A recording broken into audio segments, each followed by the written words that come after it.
Hello, I'm Kenny Lowry, and today we're going to take a look at what we're going to call the champagne glass fountain. Now, the reason we're calling that is it's got a light in here and there's an aeration unit in there with bubbles up through there. And at nighttime, this is going to be really neat. I think the best way to describe this fountain is cool. It's just got a cool effect to it with that lighting, with the bubbles coming up through there. Nighttime is just going to be spectacular on it. Now, this is a cast stone fountain. It has a rough texture to it. The water comes out on three sides. It's where the three windows are. There's windows on three different sides of this. So it has that nice rough texture, kind of looks antique, kind of looks kind of old. And I'll grab the camera and I'll show you up close on that. Water plumes out of here at the top, kind of like it does on our jar fountains. So it has that sound of that water falling on water there.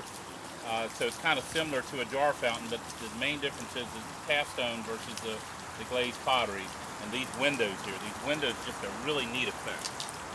So right now we'll grab the camera and take a close-up look at it. Now it is daytime here, so you're not going to be able to see the bubbles and the light as well as you will at night. But I think you can kind of see that light down in there, and you get an idea of all those bubbles coming up through there. So at night, that whole thing is going to be illuminated. The plume of water there, you'll be able to see that, just the light shining up through there. Now the texture on this is kind of a rough texture. You can see what looks like cracks and things like that. They're not cracks, they're actually made into it so that it looks old.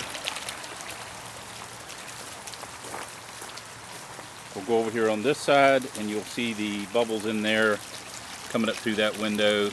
And I think you can kind of see the light down in there as well. And you'll go around here to the back and you see that other window. Now here in the very back there's an access panel right there. And you see we have the hose laying on top there. Typically when you would install it on your end, the hose will come up through the grating system and you'll connect it so that you don't see any of that. And the cord that you see coming out for your light, that would be the same thing. You would run that down through and then out. That way you don't see that on top. We just have it set up here temporarily. But I did want to show you that access panel. And we have the aeration unit. The part is up underneath of that because it's hollow under there. So that's where we've put that. So you'll need a plug-in for your light, a plug-in for your aerator, and also a plug-in for your pump.